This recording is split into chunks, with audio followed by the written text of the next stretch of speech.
السلام علیکم۔ آج ہم سیکنڈ ایئر کی 5ویں نظم سراغ راہرو جس کو جوش ملح نے لکھا، اس کا خلاصہ پڑھیں گے۔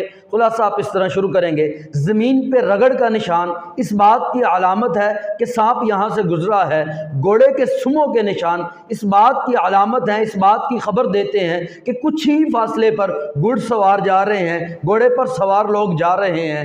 رستے کا گرد و غبار یہ کسی کی دوڑ دھوپ کی علامت ہے، کسی کی کوشش کی خبر دیتا ہے۔ قدموں کے نشان اس بات کا یقین دلاتے ہیں کوئی راہی یہاں سے گزرا ہے، کوئی مسافر یہاں سے گزرا ہے۔ اگر بت تراشنے والا نہ ہو تو بت نہیں ہوتا، اگر قدم نہ ہو تو قدموں کا نشان نہیں ہوتا۔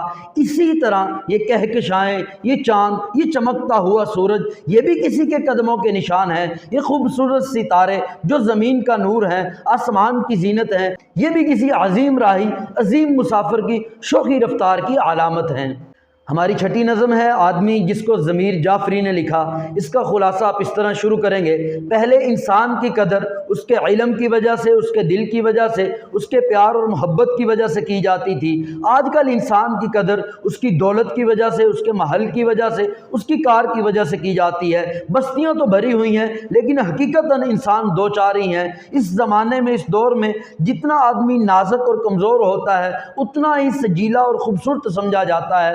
زندگی کا معیار انسان اتنا اونچا لے گیا ہے کہ زندگی کہیں نیچے منہ ہی دیکھتی رہ گئی ہے۔ ساری عمر صحراؤں میں پھرتا رہا لیکن اس نے شادی نہ کی۔ وہ دیوانہ بھی بڑا سمجھدار آدمی تھا۔ اس علم و حکمت کے دور میں ایسا انسان کم ہی ملتا ہے جو کسی کو اذیت پہنچانے والا نہ ہو، جو کسی کو تکلیف دینے والا نہ ہو۔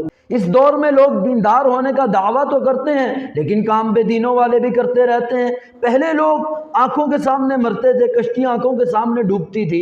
اب کشتی کہیں بحر اوقیانوس کے پار جا کر امریکہ میں جا کے ڈوبتی ہے، لوگ وہاں پہ جا کے مرتے ہیں۔ یقیناً دونوں خلاصے سمجھ میں آگے ہوں گے، یاد ہو گئے ہوں گے۔ اگر کچھ مسئلہ ہے اس ویڈیو کو ایک بار دوبارہ سنیں اور اس کے بعد ان دونوں خلاصوں کو لکھ دیں، انشاءاللہ پھر کبھی نہیں بھولیں گے۔ اللہ حافظ۔